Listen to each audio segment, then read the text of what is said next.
Praise the Lord.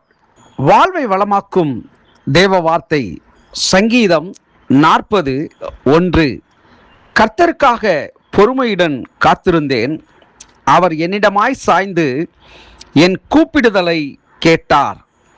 அன்பான கர்த்தருடைய பிள்ளைகளே, கர்த்தர் நம்முடைய கூப்பிடுதலை அவர் கேட்கிறவராக இருக்கிறார். கர்த்தராகிய இயேசு கிறிஸ்துவை பற்றிய தீர்க்க தரிசனத்தை கொண்டிருக்கும் மற்றொரு சங்கீதம் வசனம் 6-8. இந்த சங்கீதத்தில் உள்ள ஒவ்வொரு வார்த்தையும் அவரை குறிக்கிறது என்று சில அறிஞர்கள் நினைக்கிறார்கள். இந்த விளக்கம் உண்மையானால் வசனம் 12 குறிப்பிடப்பட்ட அநீதி நமக்காக அவர் சிலுவையில் நம்முடைய பாவங்களை சுமந்ததை குறிக்கும். ரோமர் 4:25, 2 கொரிந்தியர் 5:21, 1 பேதுரு 2:24.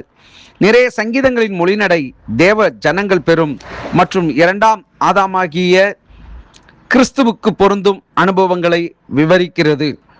இது நான் இப்பொழுது வாசிக்கப்பட்ட காரியங்கள் வேதாகம பின்னணியிலே சொல்லப்பட்ட காரியங்கள்.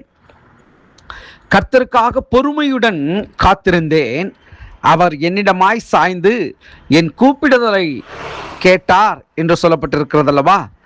இந்த நாளில் தேவ பிள்ளைகளே, நான் மறுபடியும் சொல்கிறேன், உங்களுடைய சத்தங்களை மனுஷர்கள் உணராமல் இருக்கலாம், கேளாமல் இருக்கலாம். ஆனால் உங்களை உண்டாக்கின தேவனாகிய கர்த்தர் உங்களுடைய சத்தத்தை அவர் கேட்கிறவராக இருக்கிறார். அவர் உங்கள் பக்கம் பொறுமையாய் சாய்ந்து என்று சொல்லப்பட்டிருக்கிறது. நீங்கள் நினைக்கலாம், என்னுடைய ஜெபத்தை தேவன் கேட்கிறாரா, என்னுடைய சத்தம் அவருக்கு கேட்கிறதா என்றெல்லாம் நாம் தேவனை குறித்து ஒரு தவறான ஒரு எண்ணங்களோடு நாம் காணப்படலாம். நிச்சயமாகவே என் தேவன் என்னுடைய சத்தத்தை கேட்கிறாரா என்கிற ஒரு சந்தேகம் கூட நமக்கு இருக்கும். மத்தேயு சுவிசேஷத்தில் நாம் பார்க்கிறோம், கூப்பிடுகிற காக்கை குஞ்சியின் சத்தத்தை கூட அவர் கேட்கிறவராக இருக்கிறார் என்று சொல்லப்பட்டிருக்கிறது.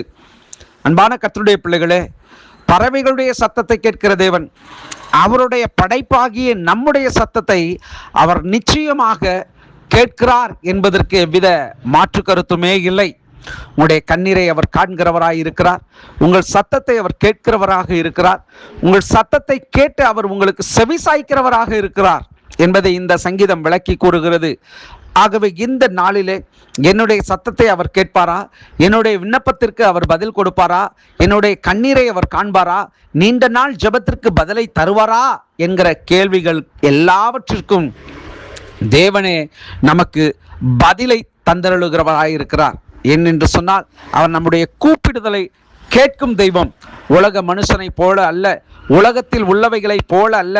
33 தேவர்கள் என்று சொல்லுகிறார்கள், ஆனால் அவைகளுக்கு கண்ணிருந்தும் காணாது, மூக்கிருந்தும் முகராது, வாயிருந்தும் பேசாது, காலிருந்தும் நடவாது, கையிருந்தும் எதையும் செய்ய முடியாது.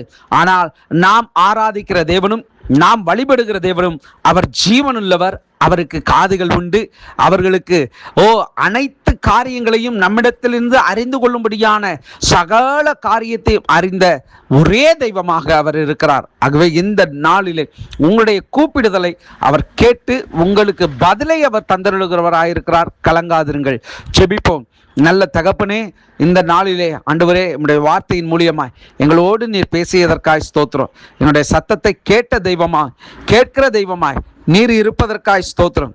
இந்த வார்த்தை கேட்கிற ஒவ்வொரு தேவ பிள்ளைகளையும் நீர் ஆசீர்வதிப்பீராக. இன்றைய தினத்திலே ஒருவேளை இந்த வார்த்தையை யாரெல்லாம் கேட்கிறார்களோ, என் தேவன் என் சத்தத்தை அவர் கேட்கிறவராய் இருக்கிறார், என் சத்தத்திற்கு அவர் செவிசாய்க்கிறவராய் இருக்கிறார் என்பதை அவர்கள் விளங்கி கொள்ளத்தக்கதாக கர்த்தர் பெரிய காரியங்களை செய்யும். கிறிஸ்து இயேசுவின் நாமத்தில் ஜெபிக்கிறேன் எங்கள் ஜீவனுள்ள நல்ல பிதாவே. ஆமேன், ஆமேன். God bless you.